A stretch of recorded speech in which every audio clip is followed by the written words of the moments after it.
It's only a game.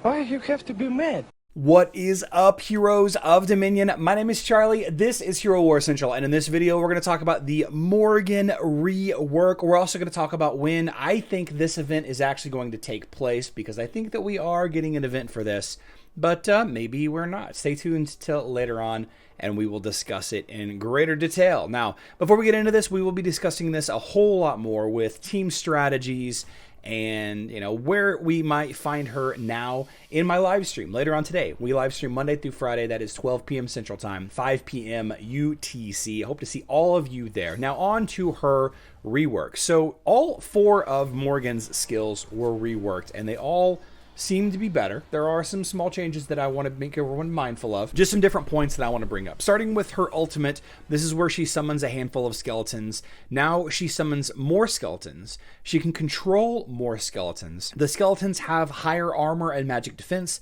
but their health and attack damage is significantly lower. You can take a look there at the bottom of the equation. 130 magic attack now is a 60% magic attack plus a different modifier, lesser modifier. And then the skeleton attack damage going from 30 down to 6% with a lower attack level modifier as well. So more skeletons, higher armor, higher magic defense, lower health, lower attack. They're just going to be more annoying skeletons, that's all. But here's where it starts to get really, really crazy. Her bone armor summons 2 skeletons, all right? So now her ult and her green ability both summon skeletons. This is where it's going to start getting really good. This ability right here, the fact that it's boosting the armor and magic defense and also healing these heroes by a nice little factor, but now it's including all heroes, not just Eternity heroes.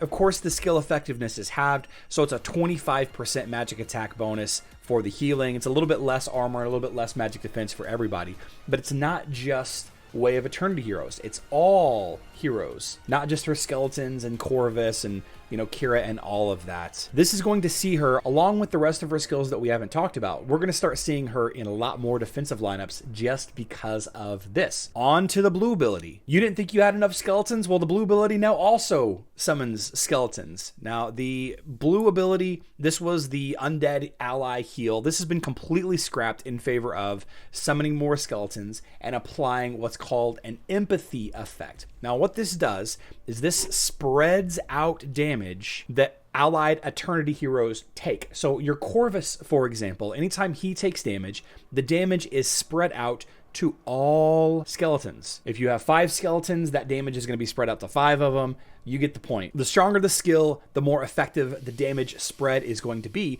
But it is also important to remember that they have lower health, but also much higher armor and magic defense. So my question then is, the damage that Corvus takes, that's going to be adjusted by his armor and magic defense. Then the damage that the skeletons take, they have armor and magic defense as well. Will that modify the damage that they take? So if Corvus takes X damage and the skeletons take 100 damage, right, whatever the equation ends up being, 3,000 armor would cut that damage in half, making it 50 damage. So I'm really curious to see how effective this is. I think because of this, you're going to start seeing Corvus and Morrigan a whole lot more on defense. Now, it is important to note that this empathy ability only works on Eternity heroes, so other non-Eternity tanks don't really benefit from this. You can't get the damage spread. Of course, other Eternity heroes that you might have, there are several undead heroes, by the way, including the potential new hero that we're getting this month, Iris.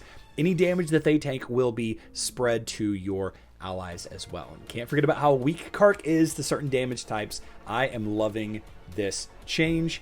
It's time to level up your Corvus and Morrigan, guys. And then finally, the Violet ability does not summon skeletons. Surprise, surprise. But what it does do is summon a skeleton when an enemy dies. So it doesn't directly summon skeletons when you activate the skill. It's just a passive skill that's always active. Summoning a skeleton when an enemy dies is a classic ability that all necromancers should have. And that ability has been Morrigan's for a while. The main change with this skill is that now every time that she blocks a revive, and I'm talking about a Rufus self-revive or an Astaroth friendly revive, ally revive, whatever, or an enemy Morrigan revive if later on that Morrigan dies before this ability procs, every time that Morrigan blocks a revive, she can then revive one of her allies. So now you have even greater defensive ability with this hero, not reliant on Way of Eternity heroes.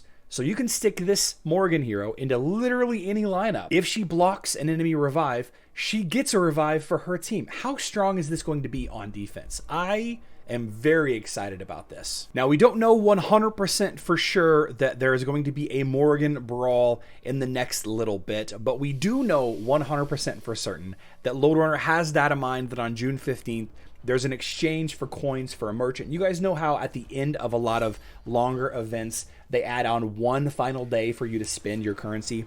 Well, Loadrunner has data mined that to be June 15th, which means the days leading up to June 15th is some kind of event that has an item shop in it. Is it a Morrigan item shop? Is it an Iris item shop? Maybe. Is it both? Could be both.